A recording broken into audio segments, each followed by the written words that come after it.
Hello, this is John Miller, the creator of The Rest of Everest. I think I can safely say that this show is, without a doubt, the most in-depth look into the entire experience of what it takes to climb Everest, as well as some other peaks throughout the Himalayas. But all of the events in the series are shown in chronological order, so if you're new to the show, please go all the way back to episode 000 and watch everything in order. That's truly the best way to enjoy it. Thanks.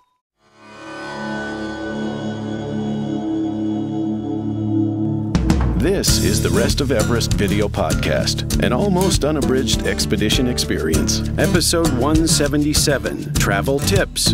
Hey! Hello again, everyone. Welcome back to the Rest of Everest. I'm John Miller, joined today with a small, yet vitally important group.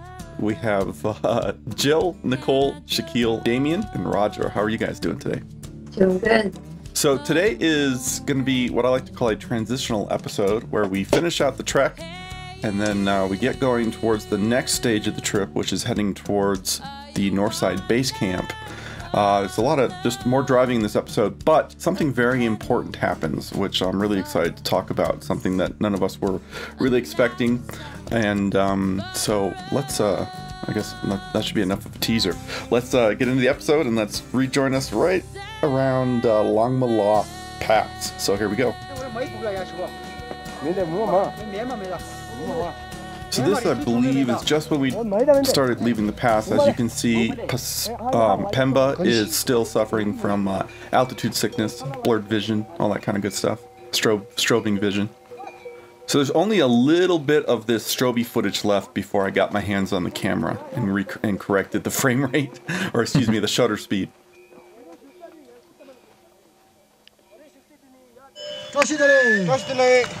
There's actually Pemba filming right there.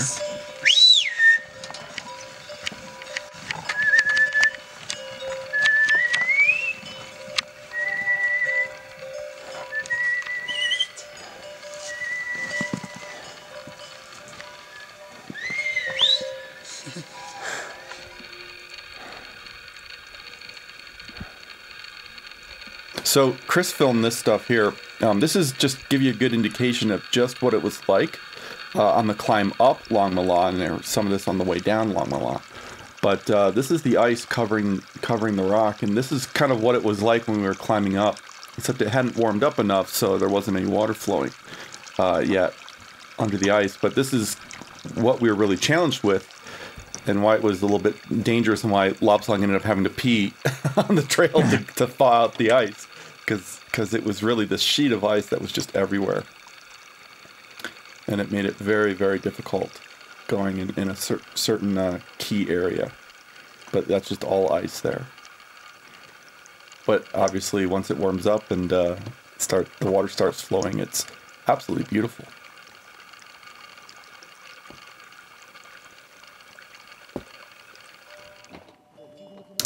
Alright, so as we continue, these are some shots by Nicole here.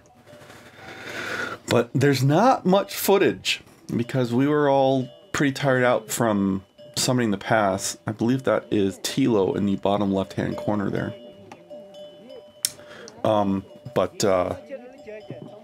It started warming up and getting warmer and warmer, and we were supposed to spend the night only a few miles past Langma. That's a great shot by Nicole there.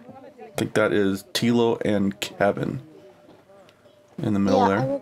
I remember that when we were walking down, we could hear a fair bit of activity in the mountains. Yeah, and it was these guys here. Mm-hmm. And in terms of rocks falling down and sort of small avalanches. So the mountain was very active. And I thought you were talking about the people we came across. No. Well, the people as well. That's our campsite in the top middle of the screen there. It's hard to see, but the green tents. And then that's all the footage we have from the descent. This is the next morning. But what we're going to be doing is we're going to be spending the night just a few miles past the Langma, and what we came across were all these groups of workers, and they were, I'm not exactly sure what they were doing. They were clearing brush and but every campsite that was in this valley was taken up by these workers. Do you guys remember exactly what they were doing? Were they doing trail work, or were they just gathering firewood, or? I don't remember them at all. Oh, really? I have no idea what this is. I'm sure I saw it, but I have no idea. But it ended up being an epic day because we ended up having to go all the way to the last campsite, which was actually on the road that we were going to drive out on. And so this is our campsite the next morning as the guys are packing up. But we ended up going far, just really much further than we had anticipated. And so everyone was pretty much exhausted, and it got a bit ridiculous by just how we kept seeing campsite. No, that's not ours. Then we'd go for another couple hours. Oh, another campsite? No, that's not ours either. We just kept going and going and going and going. So I think everyone pretty much was like, screw the photography. Just one foot in front of the other. So then once we get to the campsite, there's still no footage because everyone, certainly me included, was exhausted. And it was getting warmer and warmer. I mean, it was probably up into the 40s or 50s Fahrenheit at this point. And when you're used to hiking, in sub-freezing temperatures, that becomes tropical feeling, and it just was wearing me out. It was a very long walk, actually. It was, and I remember for some reason that Jill came in really late that day. I think I came in at 10. Yeah. Wow. Yeah, see, I don't even remember that because I was just so exhausted. Everybody was sleeping. Yeah. Yeah, so what happened to you, Jill? I was pretty sick the day before, and I was just kind of recovering, and I was able to walk, but I had to go really slow because the day before I had been seriously ill with a GI thing, and it was actually a really fun hiking day, but I just couldn't go very fast. Was it just you and Tendy the whole time? Yeah, pretty much. I hung out with some of the staff at the beginning and shot lots of pictures, but Tendy and I were together most of the day. It was fun, but long. But long, really, long, very and then long. they made me eat when I got there, and all I wanted to do was go to sleep. Yeah. But it's like, get in the tent now. You cannot go to your tent until you eat. And they brought me like 18 times the amount of food that I could possibly eat. So this is that next morning when we were hiking towards the vehicles into this little town here. Did you give me a signal though? Yeah. Nicole and Chris are talking about these people. So Chimi is down there, and he had signaled for them to come towards him. Maybe he's gonna give him something. Some candy or... I don't want to go. Stretching out his hand. He's a bit shy. Maybe some money. I'm filming this.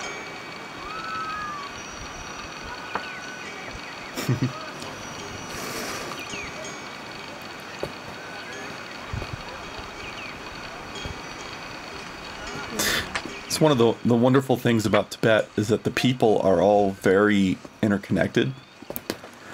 In a way that I don't feel other places. I've done a lot of traveling in other very rural areas. Oh, it was beautiful. But just never get quite the feeling of community, even complete strangers, between complete strangers that you get in these small villages in Tibet. Oh, it felt so good. Yeah.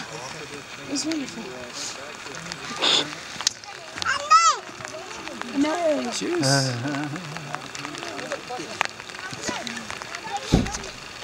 There's Purba. They don't share either. Hanging out stuff too. Well, that girl is on it. No, she's already eaten half that bread. But I saw one. I gave one something, or somebody gave a little one a candy bar, and he gave it to his father. Aww. Oh.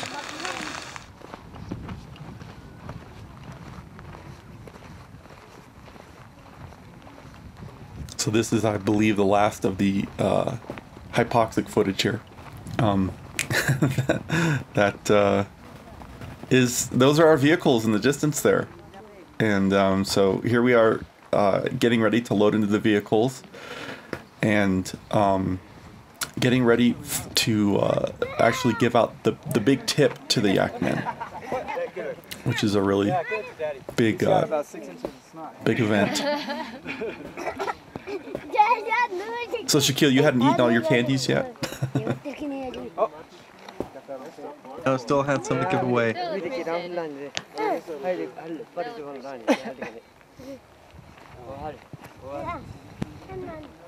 don't have money. I don't have money. Money. Photo money. Photo money. Photo money. You need a plastic bag? Huh? Here. Camera. The feeling here was kind of odd. It was a little bit of melancholy of not trekking anymore, but at the same time, there was this exhilaration of not trekking anymore. Yeah. Yeah. Oops. Don't drop money.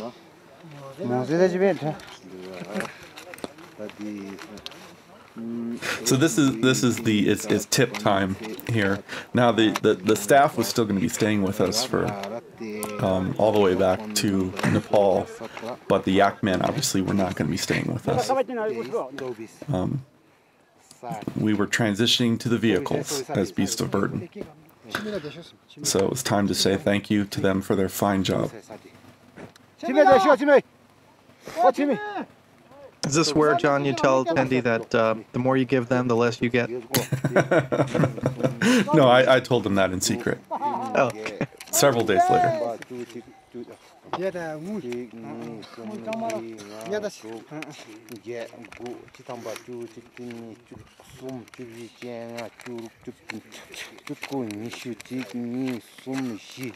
Takes a long time to count those rubies.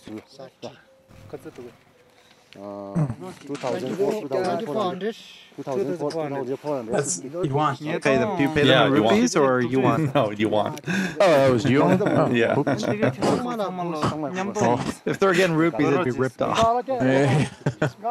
wanted to pay in drachma, but they didn't exist anymore. Thank you. Well, I like that right there. That guy's, he's happy.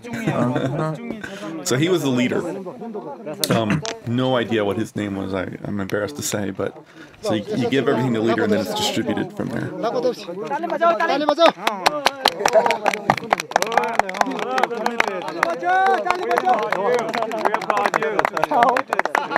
Good job. Good Yakman. Very good Yakman. Very good guys. Very good guys. And they deserve the big tip.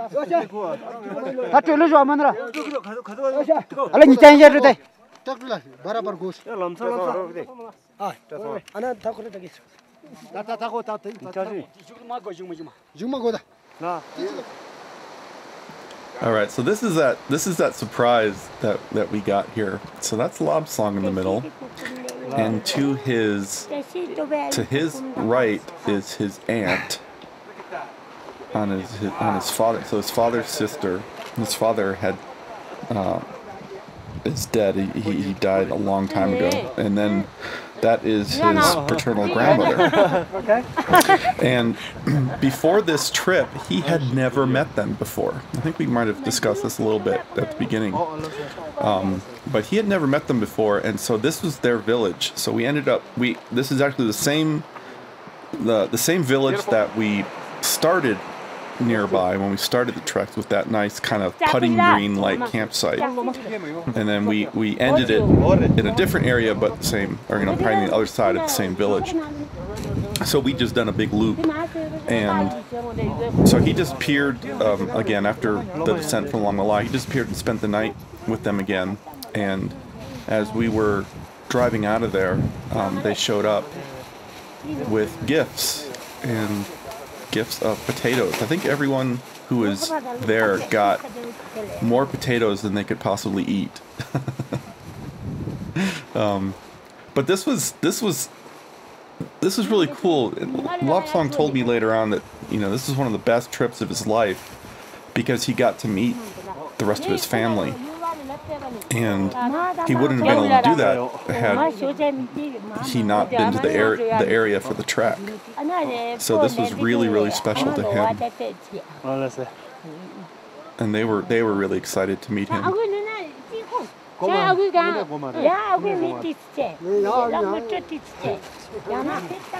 think it's funny here, even though I don't know what they're saying, I know what they're saying. They're saying, you need to eat more. You're too skinny. Stop by more often. Yeah. You never call. Ah, yeah. Been so long. Why aren't you married yet? Yeah. Oh, and I should give a little update. Lobsang is married now. I think I might have mentioned that. And any day now, he is expecting the birth of a daughter. Wow. I actually was in touch with him just about a week ago. And the due date is the 28th of August. Oh. He's very, very excited. Good for him. Yeah. And he said he's going to send pictures. So we'll get to see his wife and his newborn. In addition to lots of delicious potatoes, they gave him a bunch of moonshine. Yeah, big surprise there. That was what was in the bottles. Yeah. Probably made from the potatoes. Some of them look more like they were made in the factory. They're not wool. They're not yak wool. They're just some kind of cotton or satin.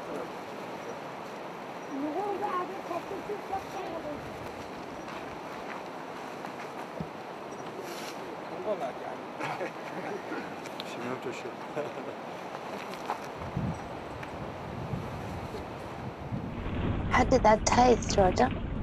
They were delicious. Yeah, they were. Was it like a mushroom? No, they were just boiled potatoes. Oh, right. Needed some ketchup. A little bit of salt. It was a really nice gesture. It was just one of those little things that enriches the trip. You know, one thing back at the camp, John, when I got in late, they said make sure that all of your stuff is in your tent, including your poles and everything. And it turned out that they were guarding us all night. Somebody stayed up all night because they were worried about local people coming in. Proximity to the village. Stuff. Yeah. Mm-hmm. And so they were up with lights and like kind of patrolling the whole camp. It was really interesting. Yeah, we were warned that when we arrived at that first campsite, that putting green campsite, the same thing. Make sure you have your shoes inside the tent, otherwise they'll be taken. So this is footage from Shaquille. And probably, one of the most dangerous aspects of the trek. Why do I always get the edge? I always got the side where I had this Why do I always amazing drop. That's what you're saying right now. Yeah. Oh, that's funny. I didn't think about that. You thought about it. You like it, maybe. You got pretty close to the edge a few times, I'll tell you that. Wow. Pretty high. I saw in the car behind us how far the tires were. Oh, thanks. Oh, that's good.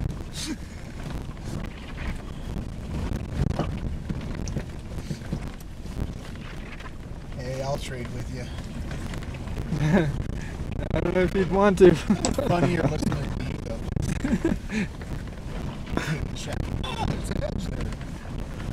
It was a bit of a surreal experience to be back in the vehicles. Even though it had only been a week and a half or so.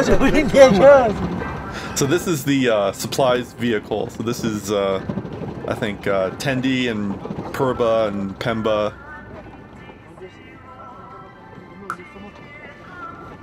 Traveling in style. Look at that dashboard. But we kind of went through little village after little village. And, guys, do you remember, did we actually go straight up to base camp from that campsite? I think so. We went straight, yeah, to the Rambu. To the Rambu, okay. We did stop at the gas station. There we Yeah, go. we did stop at the gas station. Yep. Hey, full service, you know.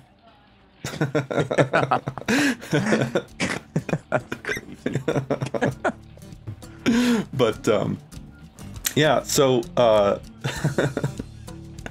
coming up is next episode, which is actually going to be in a couple of weeks. I need to take another brief hiatus from producing the show because I'm going to be teaching a photography workshop in Canelands National Park with Chris and Monica, and so I need to focus on that. So that'll be great, and we're going to be filming everything while we're out there. So we're going to do sort of a Rest of Everest type thing with this photo workshop in the desert of Utah, which will be fun. But yeah, when we do return in a couple of weeks, then we're going to visit the Northside Base Camp. So like they were saying, we go right up to the Rambuk Monastery, and we actually camped at the Rambuk Monastery. And everyone kind of went up to base camp to check it out. Roger and I took a bit of a side trip, and we went into the cave where, if you remember, don't tell. Well, if you remember season one of the show, Ben and I visited that cave where Buddha had visited, hundreds of years ago. And so Roger and I went there as well because I wanted to show that to Roger.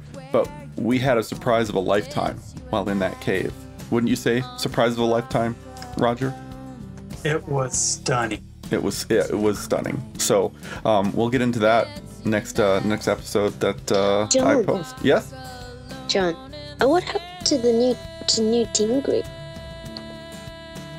We actually see. That's what I was trying to think. Yeah, that's New Tingri. I think that petrol station.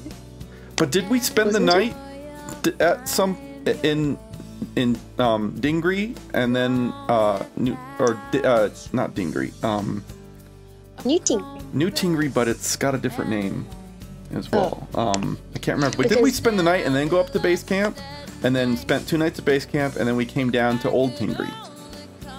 I don't think so. I don't think we spent the night there on the way to base camp. I think after base camp. Oh But I yes, don't it know. was after. It was after. You're Okay, right. yeah. So we have lots of video of what happened in Old Tingri. Although I'm not sure if everyone remembers it. I certainly remember it because I was filming it. You have video of that? There was a bit of drinking going on. But yes, I have more video than people probably wish I had. Yeah, I do have documentation of the drinking party. But anyway, we will get into the Northside Base Camp next episode, and I really appreciate you guys joining me for this. We're winding down the trip, only a few episodes left, but still some of the best footage coming up. So thanks so much, guys, and yeah, we'll see you in a few weeks. Bye, John. Bye. See you, John. Hi. There we go. Okay. I never know if I'm supposed to say something or not. I figured by now you guys might know the drill, but Damien, don't you have a script there? You don't have the script. I didn't print it out. The Rest of Everest is downloaded all over the world every day, and watching the show has become a part of many people's weekly routine. The show will always be free to download, but it's by no means free to produce. Please help me cover my costs by making a small monthly or one-time donation from the right sidebar on my website, and in return I'll give you some cool bonus materials. A donation of any amount will grant you access to some interesting video content, including high-definition versions of several podcast episodes, a one-time donation of $25 or more, or any of the monthly donation options will additionally grant you access to a downloadable version of the film Everest the Other Side, which episodes 1 to 61 are based on. I really cannot express how vital these donations are, and if you've made a donation, thank you so much.